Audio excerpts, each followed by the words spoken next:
Wall of Fame, etc.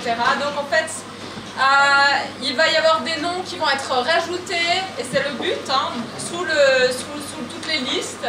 Donc si vous pensez à des gens qui ont fait des choses citoyennes, qui méritent d'être sur ce Wall of Fame, dans une détermination qui doit être quand même un peu publique, parce que sinon on a tous plus ou moins résisté en ne mettant pas le masque dans un magasin ou comme ça. Mais disons quelque chose qui a pu aussi se dire à d'autres personnes, je ne suis pas seule, il y a d'autres personnes comme moi, et qui ont donné aussi peut-être pas l'envie de se faire injecter pour les gens, ou qui ont aidé d'autres personnes à avoir du courage pour avancer, etc. Donc voilà, vous pouvez sans autre, si vous n'avez pas déjà mon WhatsApp, vous pouvez m'envoyer ça par WhatsApp, ou comme ça, je déteste les mails, je ne supporte plus la paperasse depuis le Covid. Donc voilà, et puis j'aimerais, alors Klaus il est où maintenant? Ouais, il faut le chercher. Et puis, juste avant d'ouvrir, donc vous avez un moelleux au chocolat, une salade de fruits fraîches, il m'a pris 5 heures à peler hier et à couper. Et puis j'aimerais aussi rajouter que dans justement les personnes que j'ai eu de la peine à avoir le retour, ou j'ai eu le retour mais moi-même j'avais plus le temps de regarder, il y a Annick Tiburcio qui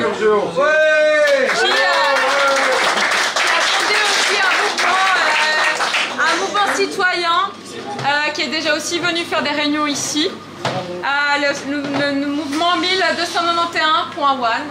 Et j'aimerais aussi la féliciter pour ça, parce que ça fait partie de tous les mouvements citoyens qu'on a eu. Et je suis contente parce qu'elle accepte de venir sur mon Wall of Fame. J'ai eu de la peine à pouvoir avoir toutes les réponses, et puis de pouvoir avoir toutes vos réponses à vous tous, hein, des fois. Avec tous les gens qui rajoutaient, qui enlevaient, qui disaient qu'ils voulaient venir, etc. Donc moi je suis contente, j'ai refusé personne. Et Klaus, mon ami Klaus, va venir faire un petit discours. Ah,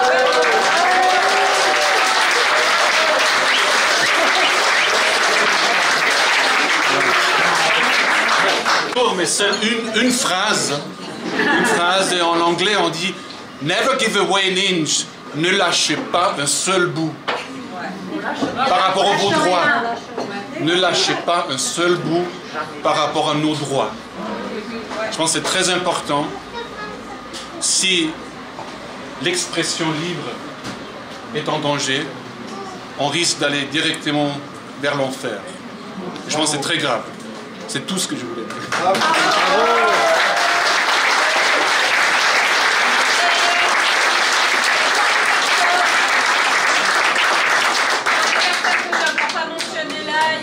Vous avez sûrement vu dans les journaux, qui a même proposé une prime aux personnes pour pouvoir attendre et se faire payer les tests pour pas obliger les gens à se faire injecter.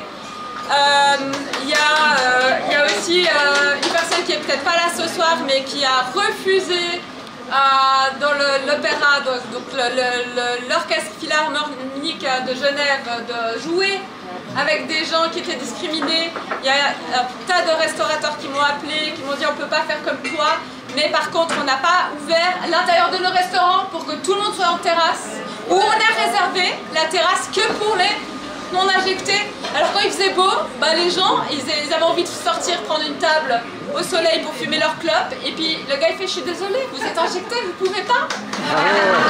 Alors il y a eu énormément de résistance d'une manière ou d'une autre, et Raphaël Colombo qui n'est pas aujourd'hui parmi nous, qui a le restaurant Amassos à Martigny aussi, je l'embrasse fort. Elle voulait être parmi nous, elle n'a pas pu, donc on a déjà été un petit repas de soutien chez elle. Donc il ne faut pas oublier qu'il n'y a pas qu'à un moment on a besoin de vous. On a besoin de vous tout le temps parce qu'on a perdu 80% de notre clientèle avec nos positions qui ont été marquées. Donc c'est tous les jours qu'on doit être les uns avec les autres, et puis au lieu de privilégier les restaurants près de chez nous, se dire bon on fait 20 minutes de plus, vous n'êtes pas obligé de venir depuis le Tessin. Mais disons, pour vous dire voilà, choisissez vos médecins, choisissez vos personnes sans faire de discrimination aussi, mais il faut vous rappeler que c'était toujours difficile. Ah, puis Mirko Rocha aussi, qui est humoriste.